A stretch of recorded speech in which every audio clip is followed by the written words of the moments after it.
Yo, what up? We're back, and this week we're going to be doing UFC on ESPN Plus or ESPN 4, RDA versus Leon Edwards. A pretty sick fight. But the first fight of the night here is going to be Domingo Pilarte taking on Felipe Colares, and actually, this is going to be our most confident pick of the night here. Domingo Pilarte, he's making a return after a year layoff. He had one of the best fights in Dana White Contender Series history, in my opinion, where he fought Vince Morales. He won a back-and-forth war, and he was scheduled to fight Brian Kelleher, but Kelleher had to pull out due to an injury. He had to pull out due to an injury, and he hasn't fought since. So this is going to be his long-awaited UFC debut here. He's taken just about a year off, and he's tall. He's 6 feet, so he's huge for a 135er. He's going to have a 4.5 inch reach advantage here. Jesus Christ! But he's also a southpaw. He likes to fight long, work behind straight punches, kicks, and he has a wide stance. He throws a lot of front leg side kicks, real nice inside-outside leg kicks, oblique kicks to the knees, and he'll throw it a body head to try to back opponents up the side kick. He has nice round kicks to the body and the head also, good front kicks. He doesn't throw his hands often, but he has good 1-2s. He'll throw a good jab, left hook. And he definitely trusts his chin. He trusts his power. He sits down on big hooks in the pocket. He definitely will throw full power. He has a pretty nice rear uppercut, right hook combination. But he could definitely get a little bit predictable with his punching combinations. Vince Morales was able to clip him with a big shot because he started throwing multiple uppercuts in a row in his last fight. But he has great heart. He can recover very quickly. And he's a guy that you're going to have to put out, most likely, to stop him from coming forward. Definitely packs some power himself. He has 2 KOs, and he's never been finished. And Pilarte is a very good grappler. He uses his punches to back opponents up. He has very good single legs. He's very powerful when he gets his hands connected. He takes most fighters down. And he has good timing on double legs also. I think he's going to be effective with his wrestling in this match. When he takes top position, he's very good at taking the back. He has long limbs. They allow him to have very good control, sneak his arm under the neck once he gets there. And he was able to choke Vince Morales out unconscious in the last fight that he was in. He also has 3 rear naked chokes. And when Pilarte takes top position, he will most likely get the finish or do damage, win the round and against most opponents. He has 4 submission victories, and he should look to get takedowns, take the back, get the finish here. He's the more technical striker, but the path of least resistance is definitely through the grappling here, in my opinion. Colares, he stepped up on short notice, up a weight class. Felipe Colares to make his UFC debut in February. He lost a decision there, but he will be looking to put his best foot forward here at bantamweight at his original weight class. He's a young, aggressive grappler. His striking, to me, isn't very good. He's stiff with his movements. He's a bit flat-footed. He does have a decent jab. He'll double, triple up on the jab to try to get inside. He will throw some 1-2s. He likes to throw straights in combination of back opponents towards the cage. And you'll also get crazy if he's losing. He'll try to force a war. He'll wing shots. But his defense isn't very good. He's very open to being hit. He's not very fast. He likes to throw a lot of kicks. But he will throw round kicks to all parts of the body or even attempt, spinning, jumping kicks. He doesn't set the kicks up well, though. He can be countered or taken down off of them. He gets very emotional in the cage as well. He just will start swinging wildly. I'm not sure if his striking is really UFC level. He doesn't have great power. He only has 2 knockouts. He's never been finished. And Colares is a strong fighter. He's a decent wrestler. He likes to use his punches to crash into the clinch, where he usually has a strength advantage. He'll hit trips, throws. He has nice takedowns against the cage, doubles. He has a lot of strength. He picked up his last opponent over his head. He slammed him. Pretty aggressive move there. Wasted a lot of energy, though. But from top position, he just isn't great. He'll try to pressure past the dominant positions, but struggles to pass the guard. He can also be caught in pretty deep submissions. He has been able to get out of them pretty well from what I've seen.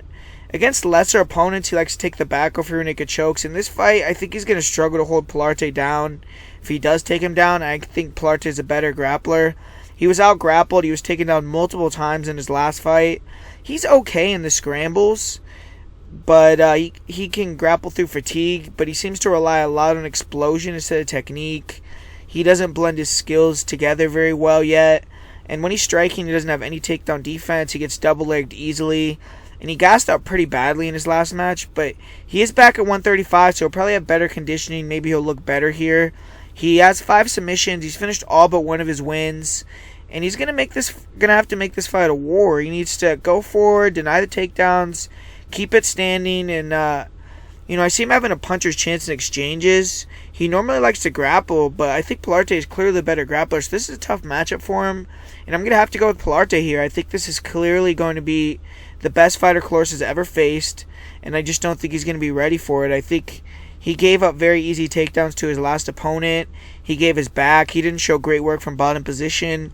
Pilarte is longer, more technical on the feet, and this is definitely be his fight to lose. I see him taking advantage of the matchup and getting a first-round submission here. So I'm going with Domingo Pilarte, and he's actually going to be my most confident pick of the night on the card. So pick's going to be Domingo Pilarte via first-round finish. And up next, we have a pretty fun fight here between two prospects and Jinsu Sun, who is virtually an unknown to most MMA fans prior to his UFC debut, taking on Mario Bautista. But for Sun, he accepted a short notice fight against a pretty bad motherfucker, man, a top 5 contender in Peter Yan, and he fared well. He had a back-and-forth war with him. It was fight of the night, and it showed off he had a crazy chin, he had some power, he had some wrestling, so wasn't a bad performance there from Sun. But, he's a Korean zombie prodigy. He looks to be a solid prospect. He's a wild man in there. He likes to plant his feet, go to war, wide stance, but he's flat-footed, ready to explode at all times. He has a very good jab, nice straight right hand, fast 1-2s. He closes distance with punches pretty quickly. He definitely is willing to go to war on the feet and wants to do that. When he gets hit, he'll taunt opponents, he'll stick his chin out.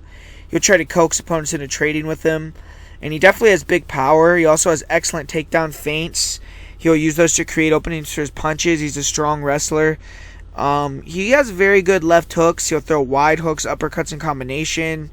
He doesn't throw many kicks, but he has good leg kicks, decent body and head kicks. He's very hittable. He's flat-footed, so opponents who could stick and move are definitely going to give him trouble, most likely. He does have great forward pressure, a tremendous chin, so I also anticipate him breaking a lot of opponents. He has 4 knockouts. He's never been finished by strikes. I mean, he took some bombs by Peter Yan, who all of us know how good he is, so definitely think this guy's chin is pretty serious. But Jinsu Sun, he looks to be a very good grappler to me. In the clinch, he's extremely strong. He hand fights very well. He throws hard elbows, big knees, great Muay Thai plum, nasty knees there, especially to the body. He'll control opponents against the cage, try to wear them out. Great timing on singles and doubles. He was able to take Peter Yan down multiple times in their fight. I've also seen videos of him rolling with Augusto Mendez, who's a multiple-time world jiu-jitsu champion. He also trains with Korean Zombie, obviously, on the mat. And Sun will stand up in opponent's guards, try to throw the legs to the side, go to side control. Big ground and pound also. He's good at taking the back. He'll go to mount. Very hard to take and hold down himself. He could finish the fight with ground and pound. He's improving his submission game. 2 submissions. He's never been submitted. I feel he'll be someone who'll be very hard to tap. He'd probably rather go to sleep. He also has great cardio, and I'm excited for his future in the division. But Mario Bautista, he had a rude awakening to the UFC as well. He fought another guy who's fighting up there near title contention in Corey Sandhagen, and he was submitted in the first round, so he didn't have nearly the same success as Sun. He was undefeated prior, and he's training out of a great gym at the MMA Lab. And he's a long striker. He's pretty good at putting combinations together. Good jab, strong right hand. His 1-2 is nice. He'll use a left hook to a straight right hand combination, angle off. Solid counter left hook, and he has a nice overhand right in the pocket. Definitely tends to duck his head when he throws it. It leaves him open for uppercuts. He will dig to the body with hooks, then go up to the head. He's light on his feet. He has okay in and out movement. Definitely needs to use that here. And he can close a lot of distance with his punches. Fighters seem surprised how far out he can hit them from. He has solid head movement. He'll slip and rip. Decent leg kicks. Pretty quick kicks to the body and to the head. And he definitely can get his kicks caught at times. They don't look very powerful. He also allows fighters to back him up too easily. He needs to be aggressive in this fight. He has to be able to, go first, angle off, use smart forward pressure. He has 2 knockouts. He's definitely more of a volume striker, though. Sun is going to be the power guy here. And Bautista is an okay grappler, but definitely needs to improve in that area. He has good takedown defense in the clinch. He can dig double underhooks. lands nice knees to the body, disengages. And he has okay takedown defense overall, but fighters can back him up, take him down against the cage. When he gets taken down, I've seen him held down, but he looks decent off his back. He will attack from his guard. He looks to scramble. Seems to be a fighter who likes to flow on the mat, being a lot of scrambles, kind of like a Louis Smolka type guy, but obviously, you know, that leads you susceptible to being on the bottom a lot. In this fight, I think he needs to keep it standing. He will look for takedowns of his own, shoot doubles, shoot singles, but he can shoot the takedowns from too far out at times. He doesn't set them up extremely well. He has 3 submissions in his career, but he needs to stick and move. He has to try to use leg kicks, straight punches. He definitely has better movement. He's probably faster, but he can't stand in front of Son. I think he should look to keep the fight on the feet, outpoint him. But I see Son's forward pressure being too much. I think he's going to be able to walk down Bautista, trade with him, make Bautista tentative. After he feels the power of Son, I think that he's going to try to go for takedowns. And, you know, I don't think he's going to be able to get him. And I think that Son may be able to reverse or go for some takedowns of his own, probably be able to control Bautista on the mat. And I see him likely getting a finish, whether it's a TKO or submission. I just think he's going to break Mario's will. And I'm going to say a second round TKO victory for Jin Soo Son here. And up next, we have a really interesting fight with Ray Borg taking on a ghost here. Nah, I mean, I don't know why he doesn't have his picture there, but shit, he doesn't have a lot of tape either. But, man, Ray Borg, he had a very unsuccessful return to... he's taking on Gabriel Silva, I'm sorry. But Ray Borg had a very unsuccessful return to the octagon in March. You know, he missed weight. He lost the decision. And this is definitely a make-or-break fight for his career, in my opinion, even though he's only 25 years old. I mean, that last performance wasn't very good. He missed weight. He didn't look in the greatest shape. To me, it didn't look like he trained very much. But he's going to win a grapple in this fight like always. He's a very explosive athlete. He's an elite wrestler. His striking has gotten a lot better, but it looked to have regressed in his last fight. He relies a lot on blitzes. He likes to throw overhand rights. He likes to throw overhand right, straight left combination as well. He has a nice check left hook, a very nice lead uppercut, and he's very fast. He'll throw a left hook to a leg kick. He does a great job faking singles, then coming up with the uppercut or faking a double, throwing overhand right. And in his last fight, though, he looked much slower. He looked a bit doughy at 135, and he was using a high guard head movement to just walk into the clinch. He barely threw any punches at all. And he only has 1 career TKO, but he does pack some power. He was able to stun Jussier Formiga, and he has a good chin. He's a tough fighter to put away. He's never been finished by strikes before. But Ray Borg is an elite wrestler. He's very explosive. He has great double legs. Very fast closing distance. He sets his shots up very well. And he has nice single legs, good chain wrestling. He'll get on a single, take the back standing, go for suplexes. He'll also get on a double, transition to a body lock. And he looks to hold opponents against the fence, search for singles, doubles from there also. He was able to land multiple slam, double legs in his last fight. He also looked to jump on the back a couple times, but didn't have great top control in his last fight. He couldn't really control Casey on the mat. On top, he's excellent, though. He throws a large volume of ground and pound. He's always looking to move to dominant positions like the back. He has heavy elbows, good mount, and he'll attack with guillotines, darces. Very good at scrambling, and he always almost ends up in top position in the scrambles. Good arm triangles, rear naked chokes. And he'll attack with omoplata's arm bars off his back. He was taken down a few times in his last fight, but he has proven he can hang on the ground with guys like Jussier Formiga. But to me, he looked in much better shape when he was fighting at 125. Hopefully he comes in here a little bit better in this fight. He has 6 career submissions. He's been submitted 1 time. He needs to try to use his speed in this fight. Use his in and out movement, level change feints to strike a bit, then work his takedown game. When he gets on top, look, take the back at the submission. He can't allow Silva just to win the scrambles and get back up, because that's going to deplete Borg's gas tank. And he can't be sloppy trying to take the back like he was in his last fight, because it cost him. He ended up on bottom several times because of that. I think Borg can take Silva's back if he cements position, and needs to have a dominant performance here. He has to remind people his best days are ahead of him. But for Gabriel Silva, he's going to be making his UFC debut. He's fighting out of Brazil. He hasn't been very active. He only has 1 fight in the last year and a half. And this is going to be his first drop down to bantamweight since 2015. He looks to be a short, compact guy. He likes to get inside, let his hands go. He'll switch stance as well. He pressures forward. He's pretty explosive. He's usually starts southpaw, where he has a nice jab, nasty straight left hand, 1-2 left hook combination. He likes to rip the body, and he has a very nice overhand left. He will also use the overhand left to crash into hook combinations, and he will switch stances. So when he moves to orthodox, he'll wing powerful lead left hooks. He's good at slipping and ducking punches in close range. He definitely packs power in close distances. He does look to have fast hands in close range. He can get hit coming inside, though he doesn't have great defense. He doesn't really have a long reach. He doesn't throw kicks. So he has to get inside to be successful. And a lot of fights I was watching, he was fighting at 145. So I imagine he's going to be a little bit better size here at 135. He's coming off the first fight he's ever had in the USA, and it was a nice KO win. But this is clearly going to be the best fighter he's ever fought.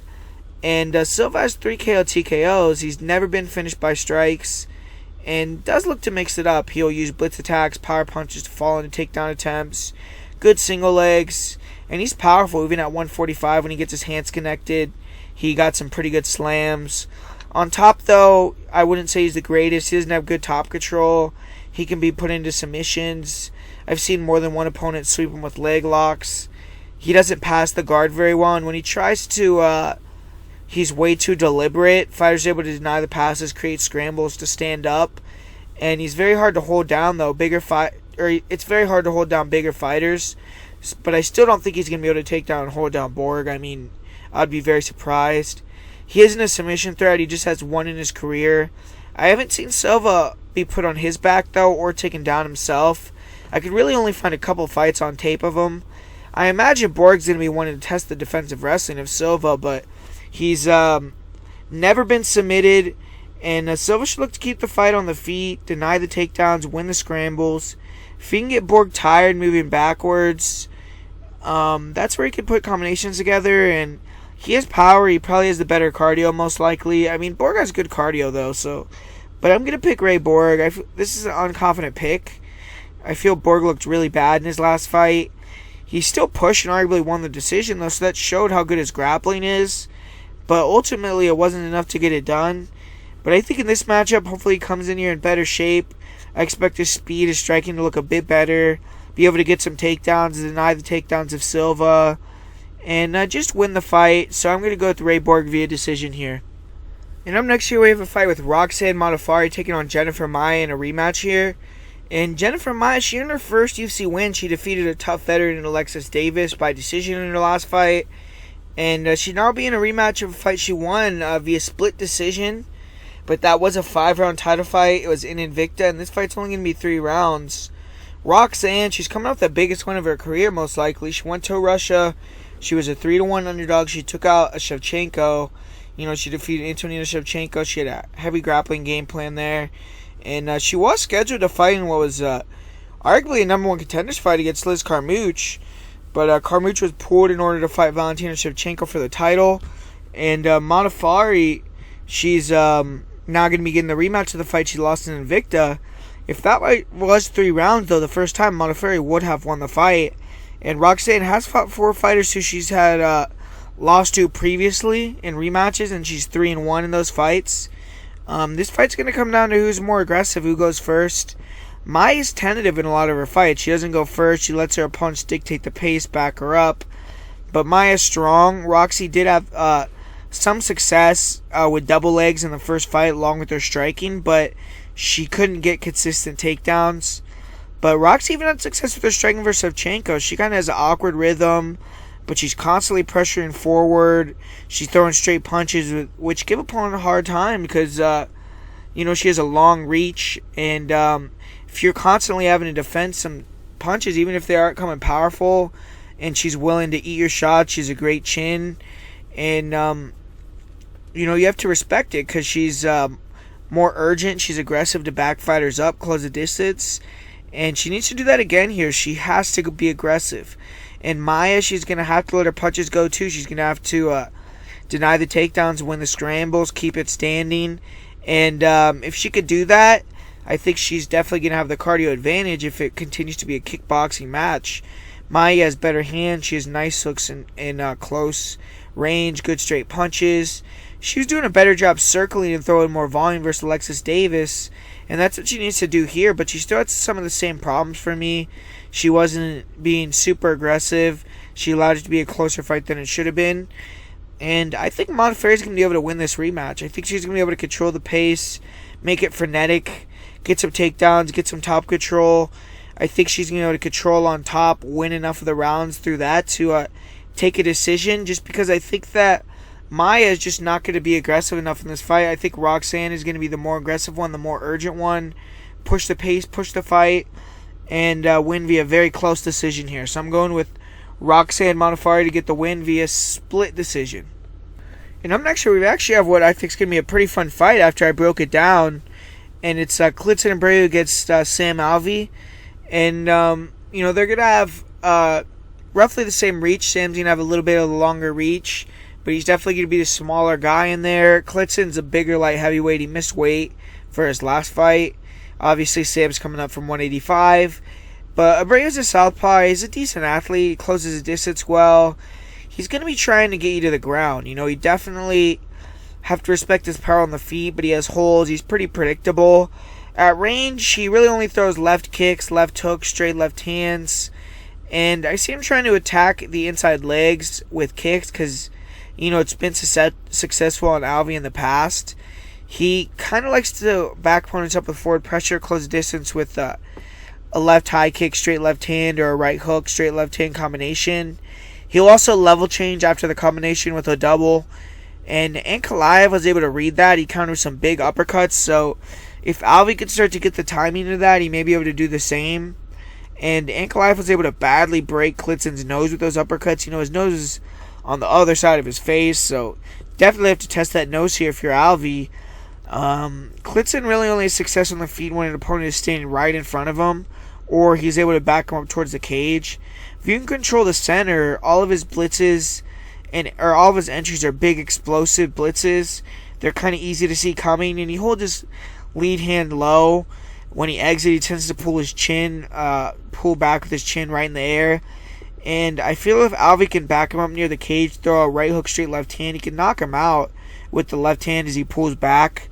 He has been TKO'd twice before, and I've also noticed he's weak to the body, so if I was Alvey, I would attack with some body shots on Abreu.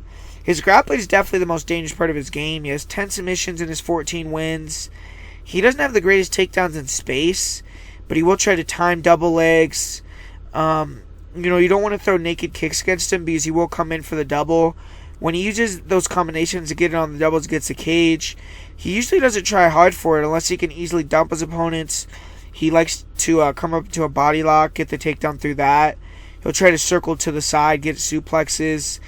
And you have to be very careful in the clinch with Abreu because he's very aggressive. He'll look to lock up rear naked chokes. He'll jump with no hooks in. Try to jump on front headlocks. On top, he has fast transitions. He's a backpacker. 5 rear naked chokes. And he will work from the mount also. He has a pretty good balance. He'll get a very high mount. He looks for arm bars. And opponents have had success taking him down, but he is active off his back with submissions, leg locks. I wouldn't engage in grappling at all with him if I was Alvey. He doesn't have the best cardio, so he won't be grinding all night for takedowns. And if you could stop some of the early ones, they probably will come less often. And for Alvey, I would say to use forward pressure, make Abreu fight moving backwards, use his jab, use his right hook to back him up, set up the left hand, because he holds his lean hand low. And I feel if Alvey control the center, back him up, land a few shots, he'll start to open up to try to get off the cage. Abreu will. And you definitely have to be careful for Abreu's occasional explosive techniques like flying knees. But I feel in opening himself up, he's going to create openings for Alvey to get the knockout. I wouldn't use many kicks because he's going to try to time takedowns off of him. But if Alvey could back him up, throw in combination, I think he's going to catch him at some point and put him down. He did show a lot of heart in his last fight. Abreu did. He was winging shots in the pocket when he was hurt, and he was trying to back fighters off. I do feel though, as long as Alvey control the center, back him up, counter off his striking entries, he's going to make him a bit gun shy. And the thing about Alvey that I'm a little bit worried about is He has been knocked out in his last 2 fights. I kind of feel like his chin is maybe fading a little bit, so that's a question mark coming into this fight. But I think that as long as Alvey could stay off his back and he's able to get the timing and start backing and bray you up, he's going to win the fight via knockout. So I'm going to go with Sam Alvey via second round knockout in this fight. And yeah, so that's going to be my prediction here. Sam Alvey to win via second round knockout. And up next here we have another fight that I think could be really fun with Irene Aldana taking on Raquel Pennington. And Irene, she's looking to take out another noticeable name after taking out Betch Correa. And she's won 3 consecutive fights. She got her first UFC win in her last fight, so she probably is riding a high here. She's a slick boxer. She strikes at range pretty well. She controls distance. She has good footwork, good lateral movement. Pretty good jab, heavy low kicks, nice one too. Her straight right hand is fast, it's accurate. She has a nice counter left hook. She also throws a jab straight right and a jab right uppercut combination. She'll also throw an uppercut to a straight right hand combination. She has pretty nice fluid combinations, good hand speed. She doesn't move her head when she throws much. She can get hit with jabs with hooks entering range. And she isn't great fighting moving backwards. She'll do a lot of leaning back, covering up. Betch had a lot of success when she went forward and through in combination. She is heavy on her lead leg. She can be leg kicked as well. And she also can be hit to the body because she uses a high guard. She's going to be the significantly faster fighter with her foot speed in this matchup, in my opinion. She needs to try to fight long. She isn't much of a kicker, but she has good leg kicks. She'll throw occasional body kicks, front kicks to the body. And she's good at staying in the pocket, counter with combinations. But she doesn't hit hard moving backwards. Fighters seem willing to eat her shots to give one. And she needs to be able to go first here and back Pennington up here. She has 5 knockouts. She has been TKO'd twice. I think she's definitely on the chinny side. She's physically strong. She's good in the clinch, good knees, good elbows. She won't go for takedowns very often. She's just 2 for 4 on takedowns in her UFC career. But she has solid takedown defense. Great job digging double underhooks. She'll use that to reverse top position. She has strong elbows. She'll attack with submissions. She likes to take the back. Pretty good rear naked choke. And in her last match, she sprawled on a bad takedown tip of Carrera. Took the back out the rear naked choke. She's good at the scrambles, but she can't be controlled against the cage, taken down by fighters who set up takedowns with strikes. She has good get-ups, though, and overall she's a good grappler, I would say. Good cardio. She can push her all 3 rounds. And she's a finisher. She's finished 7 of her 8 wins, 3 submissions. They're all rear naked chokes. I see Aldana trying to use her foot speed, her movement, her jabs, her straight punches to keep Pennington on the back foot. Similar to her last match, keep her jab out there but not stay in front of her. Piece her up while moving. And in the clinch, I think she will be the weaker fighter, but she's aggressive. She may be able to land some shots there. She needs to maintain distance, keep the fight more in the center. And she has to control the pace, keep it a technical fight. For Raquel Pennington, she needs to win badly here. She's lost back-to-back fights. And she hasn't won since she returned from that gruesome leg injury. She missed weight for her last fight. She didn't look in very good shape. And she has faced, though, the 2 top-ranked fighters in the division in Amanda Nunes and Jermaine Durandamy. So she's going to be getting a significant step down in competition for this one. And Pennington's getting some solid work in the lead up to this fight. She's been training with Olympic boxer Michaela Mayer. And Pennington's a tough, gritty girl. She's pretty well-rounded. She has a good jab, good right hook. She does a good job controlling distance, staying just on the outside of opponents' punches. Her jab, she uses it well to, keep fighters back. She uses it to counter the takedown attempts as well. And she'll add in some leg kicks, some body kicks, nice uppercuts at close range. And she's very durable. When she gets hit, she tries to come forward and get it back immediately. Definitely feel like she's going to be able to take the power of Irene much better than she did Jermaine and Amanda. I mean, she was taking some fucking bombs against Jermaine. Man, her head was snapping back hard and she was still coming. So she has a hell of a chin. She was broken a bit, I guess I would say, in her last 2 fights. And she took her first TKO loss of her career versus Amanda Nunes. She doesn't have big power herself. She only has 1 TKO win. But she likes to fight in the clinch. She fights in dirty boxing range very well. Good short punches, elbows, knees, good head positioning. She likes to trap a wrist, punch with the other hand, hard knees to the body, and she wears fighters out in the clinch. She doesn't have great wrestling, but she's strong, she's gritty, she's relentless, decent double leg, and she does a good job of timing it in the center of the cage. If she doesn't get the takedown, she'll throw shots off the break, and I see her try to do that in this match a lot. On top Pennington, she has solid ground and pound, but her go-to moves are chokes. She has nasty guillotines, good bulldog chokes, and she's opportunistic, man. If she could snatch up the neck, she'll try to finish the fight. She can finish it quickly. Solid takedown defense. She'll attack the guillotine and fighters shoot in on her. For submission, she has been submitted one time. I see Pennington try to go forward, get the clinch, use her combinations to back up Aldana. She can use her jab, back Aldana up, get her on her legs, gets the cage, beat her up there. I think she'll be able to control her and use those combinations to go forward. She should be effective, land, and she has to, make the fight at a fast pace. I'm going to go through Raquel Pennington here. I think she's going to be able to teach Irene a bit of a vet lesson. I see her jab, her left hook being effective and backing her up. I think Raquel will fight in this fight. I think she's going to let her hands go more. I think once she gets to the clinch, she needs to do damage, control there. And I think Raquel's going to be able to eat the shots, no problem, that come from Irene and just keep the pressure very heavy. So I'm going to go with Raquel via decision here. And I'm next sure we have Alex Bruce Leroy Caceres taking on Steven Ocho Peterson. And for Caceres, he was submitted quickly in his last fight. He welcomed Kron Gracie to the octagon. He lost via rear naked choke.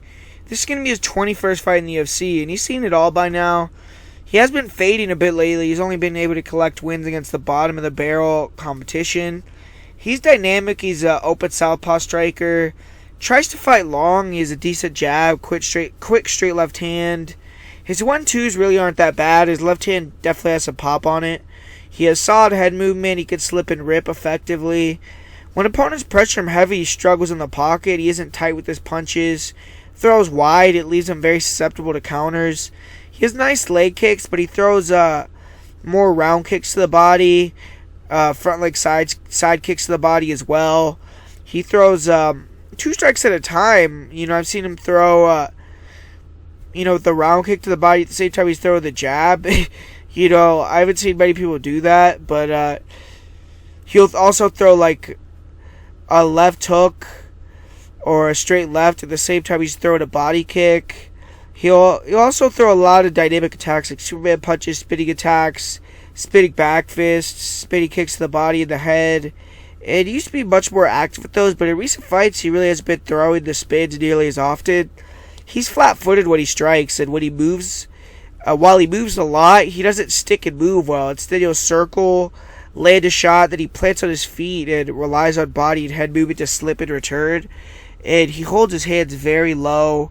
When he strikes or he spins, he leaves himself susceptible to being hit, and he can get tagged. And he gets tagged in almost all his fights. He's taken a lot of damage over his career. He gets hurt. He gets dropped a lot. I definitely question his durability. He does have good recoverability, good heart. You have to put him out to stop him from fighting back, but he's only been knocked out one time in his career. He doesn't have big power. Fighters seem willing to eat one to give one. He only has 3 TKOs, 1 in 20 UFC fights.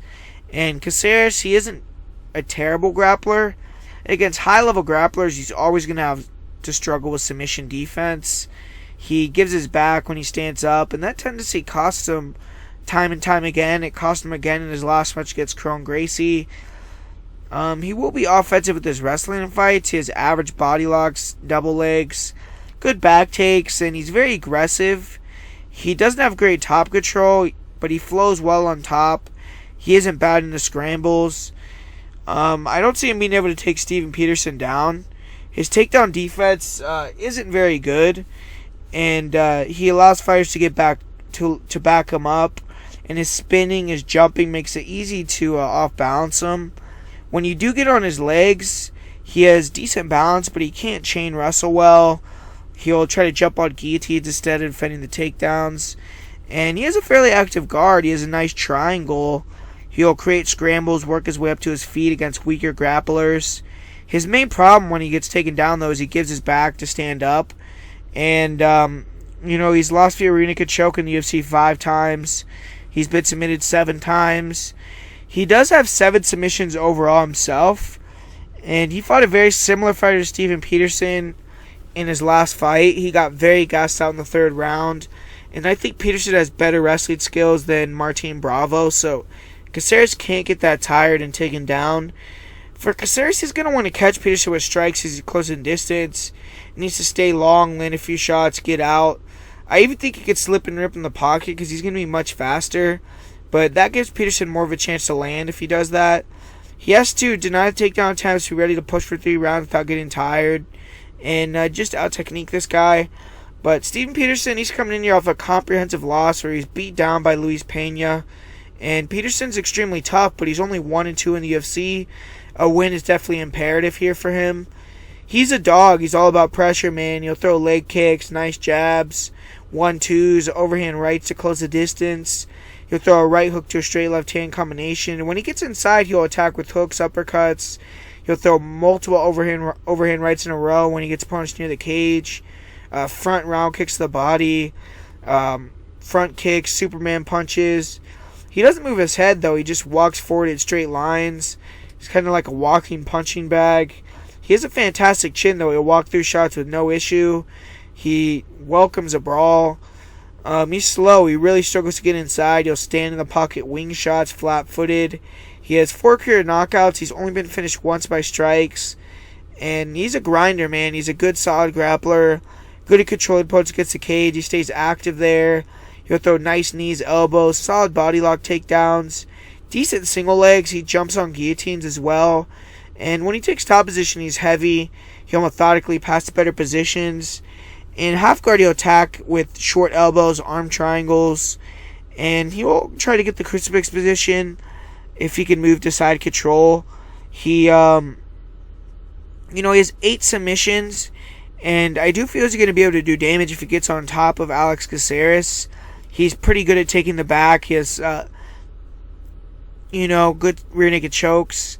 He has great cardio. He's an unbreakable will. And Peterson, he's going to have to get inside, use his cardio advantage. He needs to back Caceres up, make him work the whole time. Use his hands to get in on the legs, gets the cage, get takedowns, try to take the back at the rear naked choke.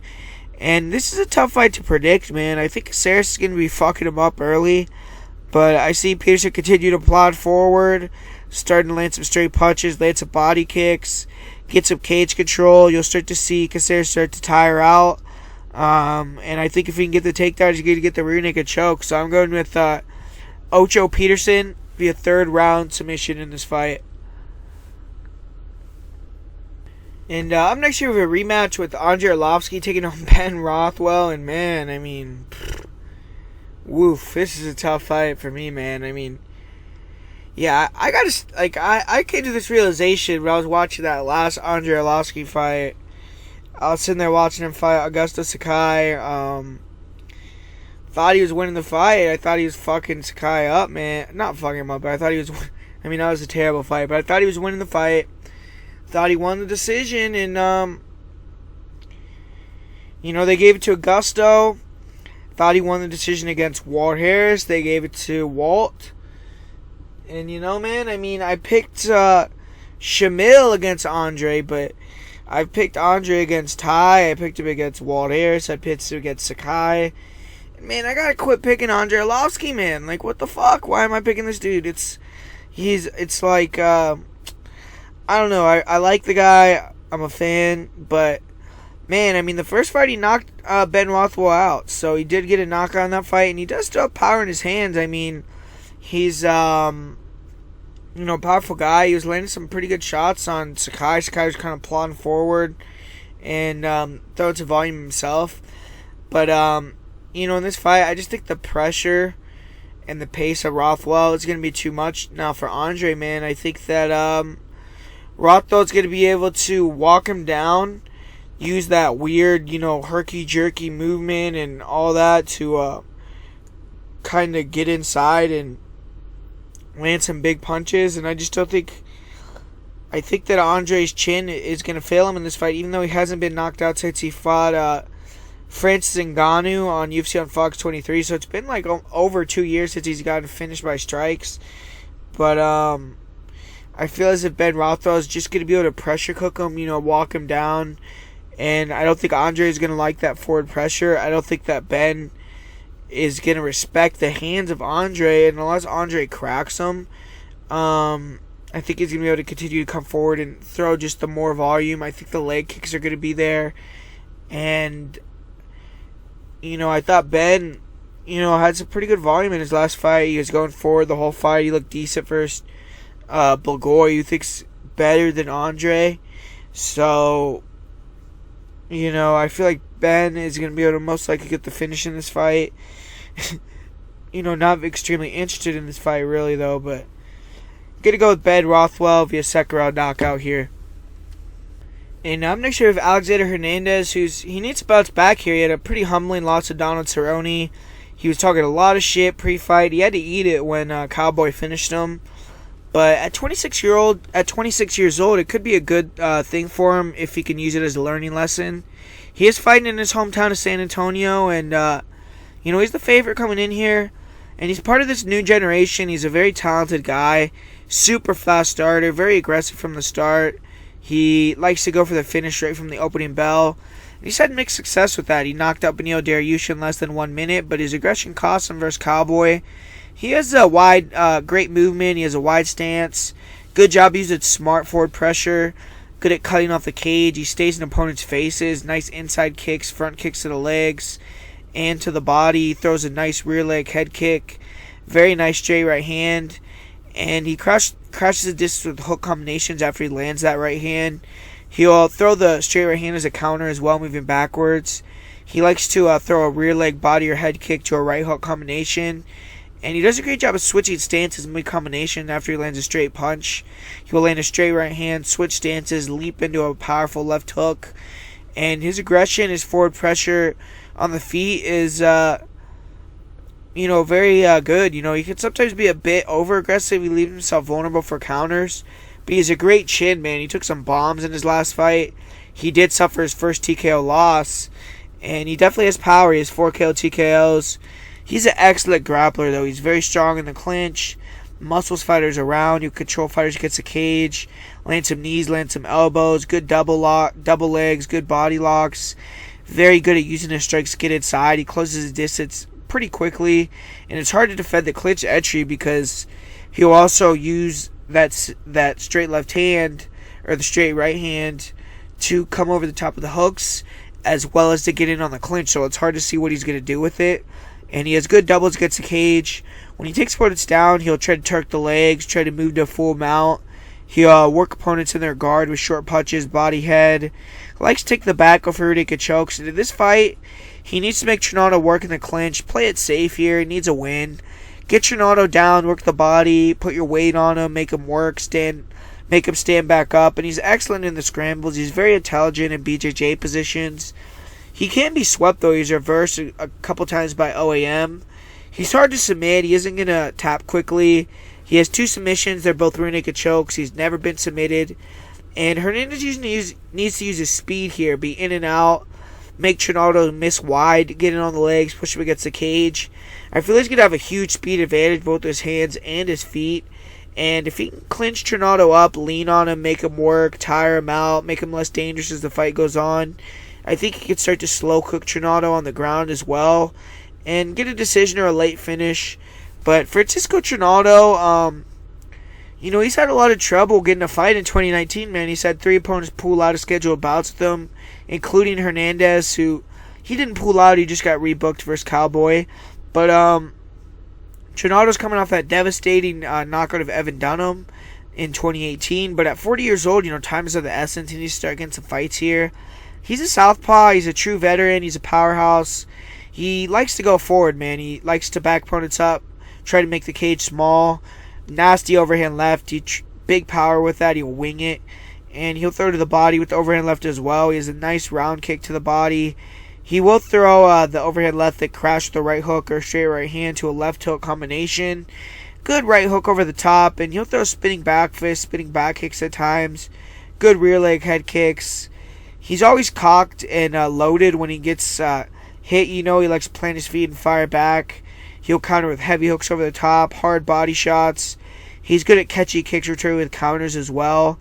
And he likes to plant his feet when he throws. And if fighters can keep the movement going, land an angle, he's very low output. He's barely able to connect anything at all on James Vick. Gets struggled to get inside on long fighters or fighters with solid footwork and movement.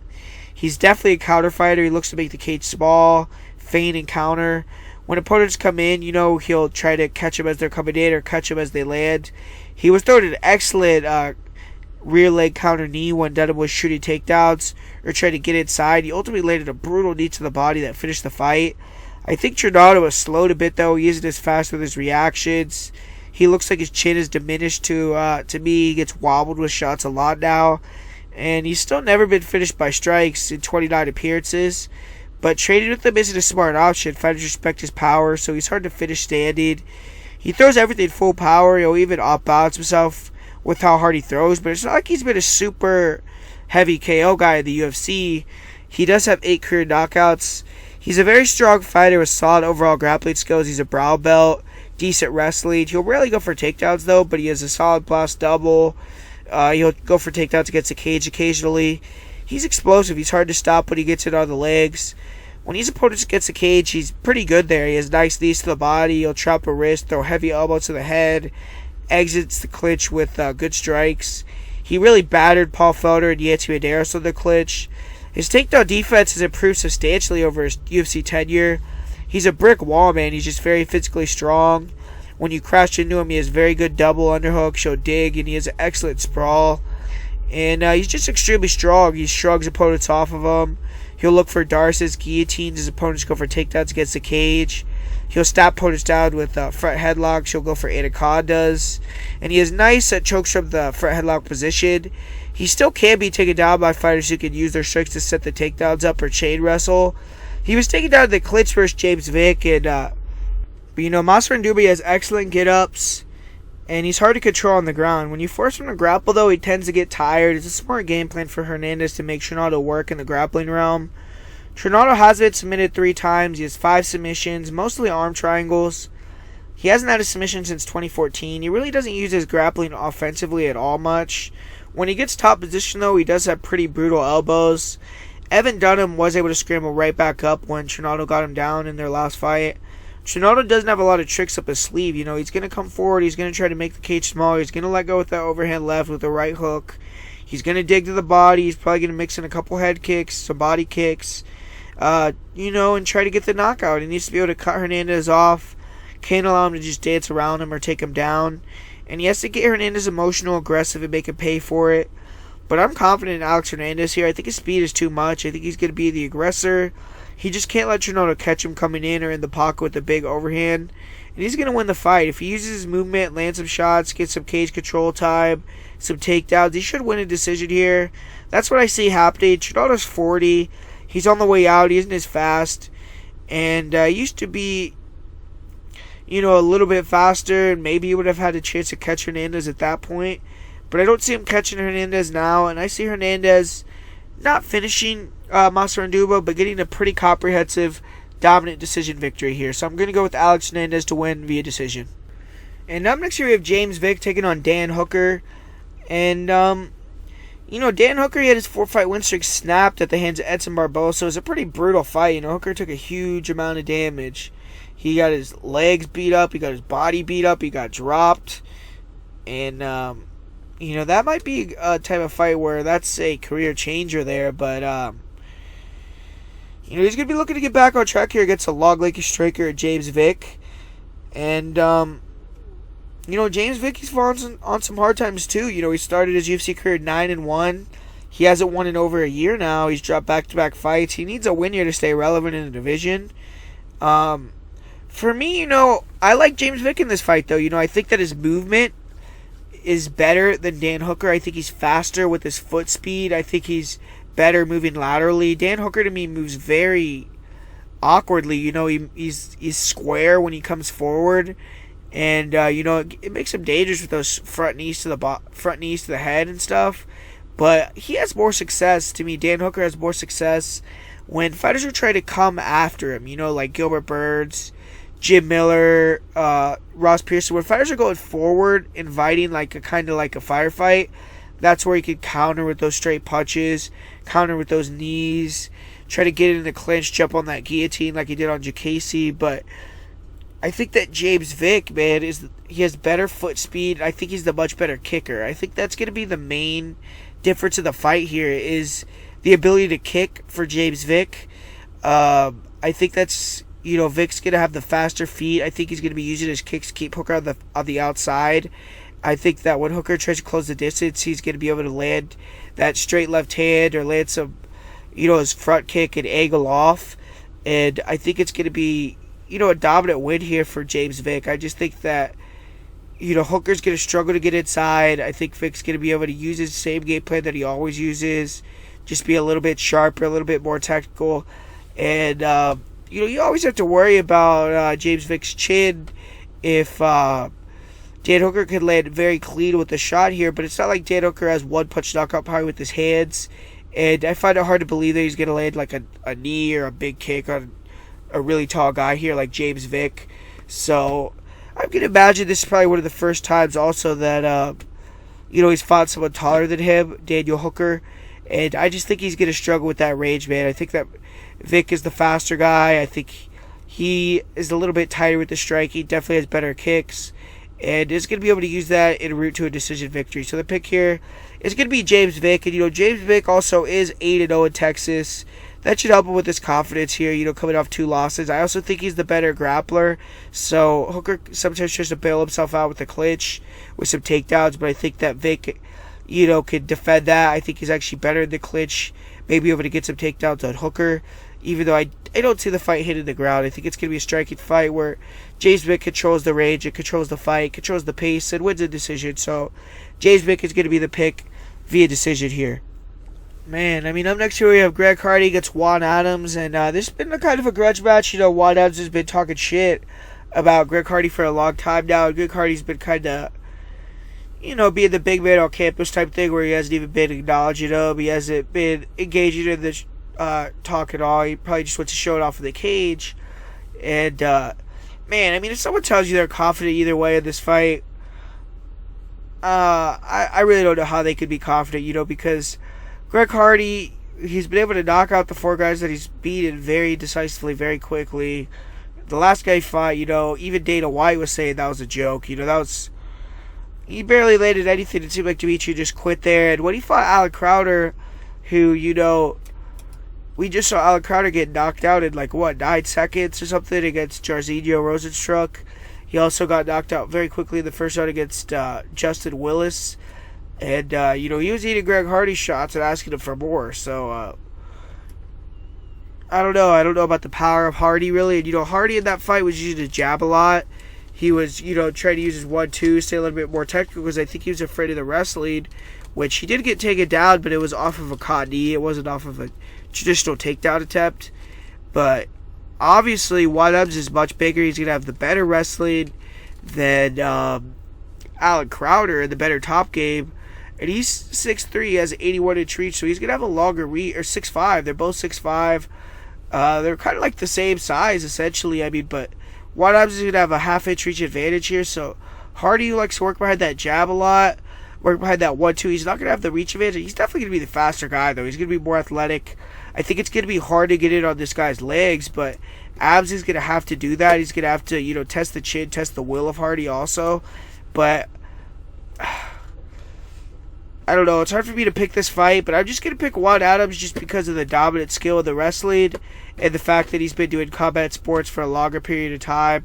I think that Adams is one of the more athletic guys. He's one of the bigger guys on the roster. I don't think he's going to be intimidated by Greg Hardy. I don't think he's going to quit in there. I think he's going to go in there to win. Obviously, they've been talking shit to each other, so he needs to, show up and perform. So, Greg Hardy could get the knockout. I think that he has the faster, better hands, I guess. But I don't think he has the knockout power. I don't know. It's hard to say. It's hard to say he doesn't have the knockout power, but I don't think he's going to knock out Juan Adams.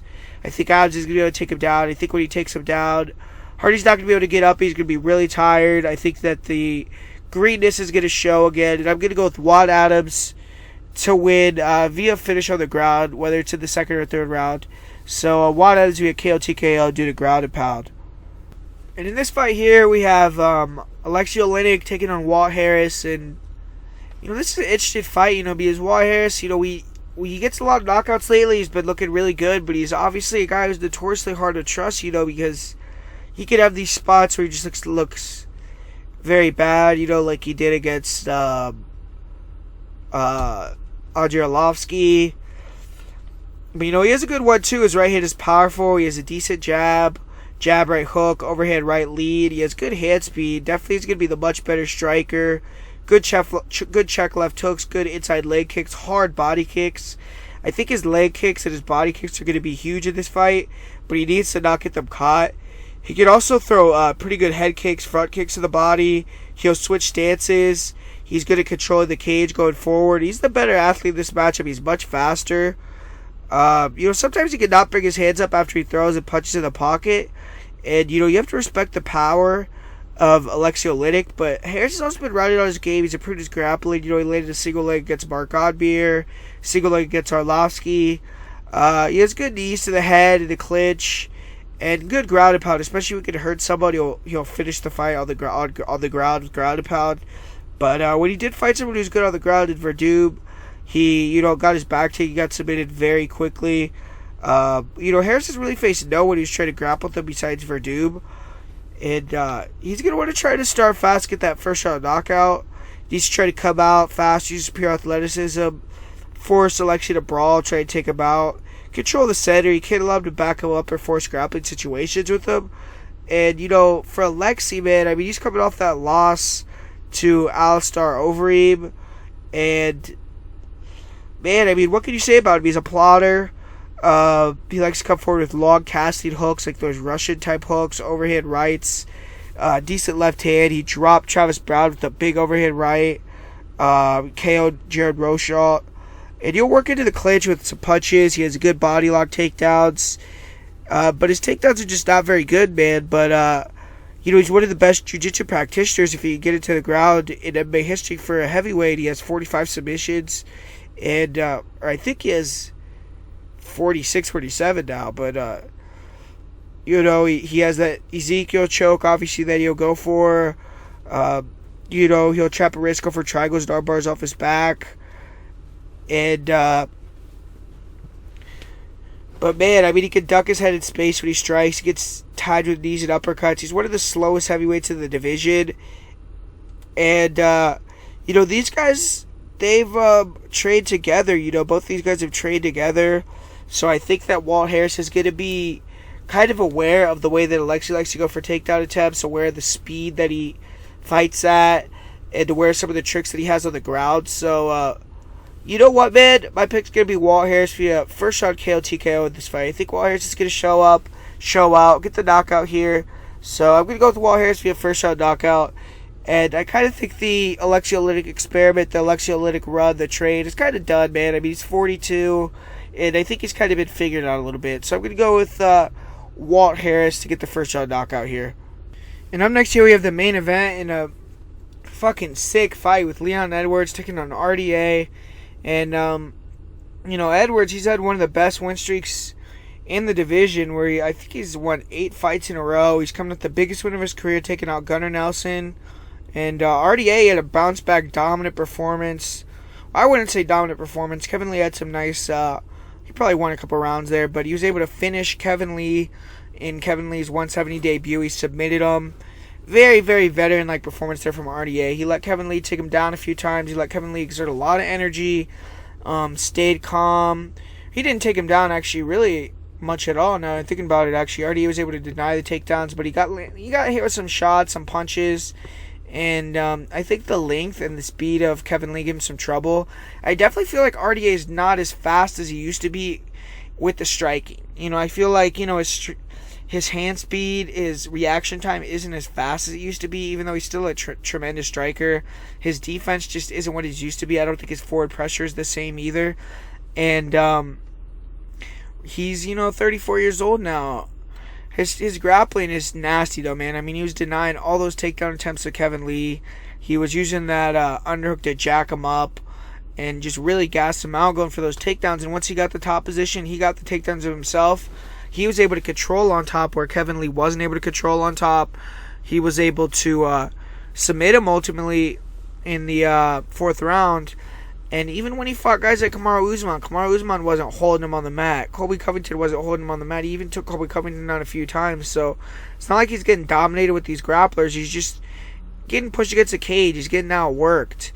And for Leon Edwards, Leon Edwards doesn't have that kind of forward pressure. He doesn't have that kind of grappling to those guys. But what Leon Edwards does have is he has speed, man. He has sharpness in his striking. He has, reach. He has length. And he has great feints. And he has some good wrestling himself. I mean, he was taking down Gunnar Nelson. He out-grappled Gunnar Nelson.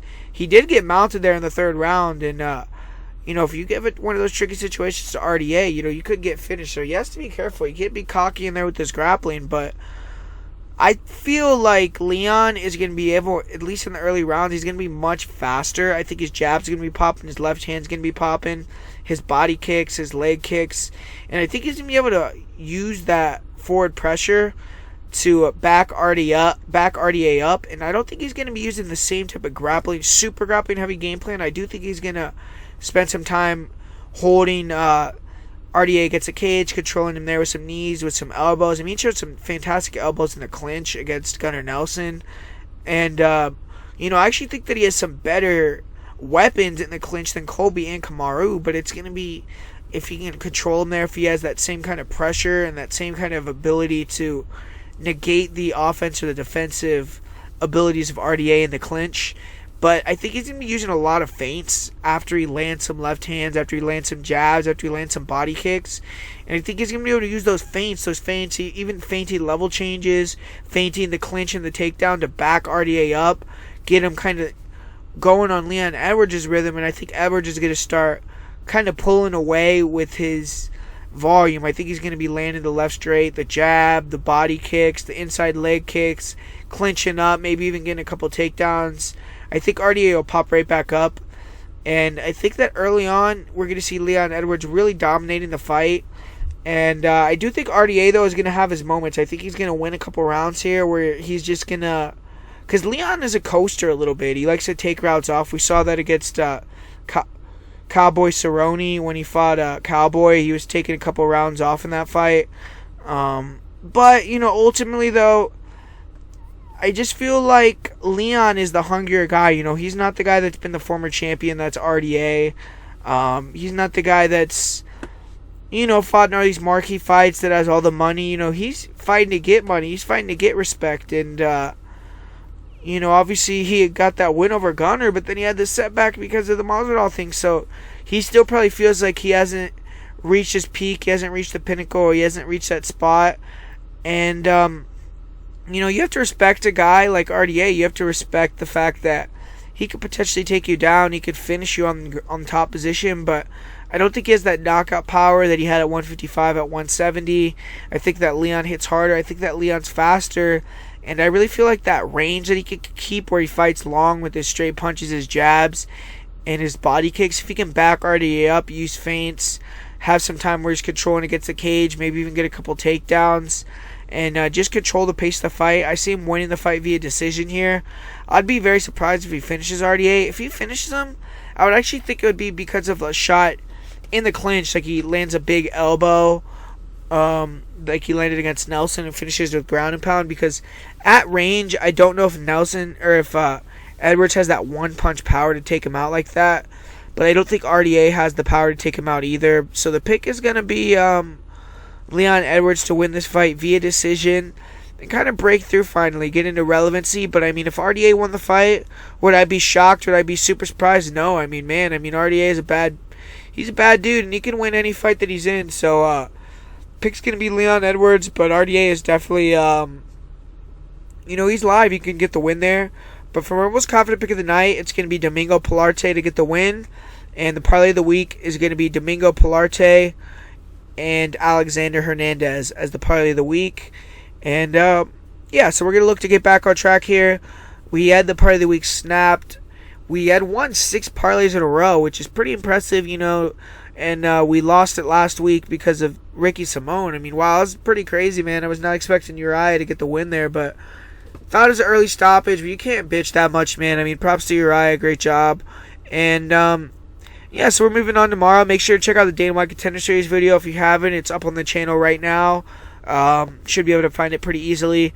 And yeah, we've been doing really well on the Contender Series. We've hit all the parlay of the week so far. Knock on wood that we hit it again tomorrow. And the odds came out for that, actually. You know, Brendan Allen's quite a significant favorite, so be on the lookout on that video. I'm kind of thinking about changing it. I might keep it the same, though, because the other guy, I'm trying to remember what his name was.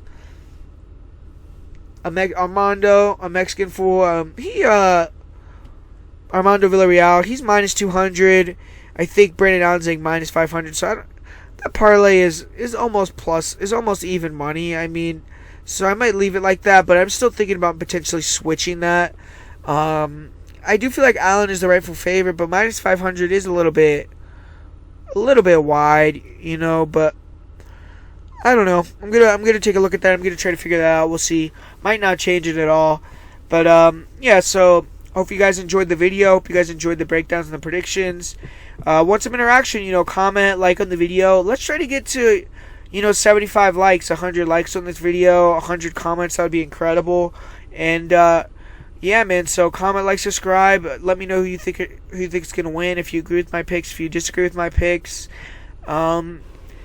Yeah, I mean, do you think RDA is going to win? Do you think Edwards is going to win? What's your sleeper fight on the card? And yeah, let's have fun watching these fights tomorrow and watching the fights on Saturday.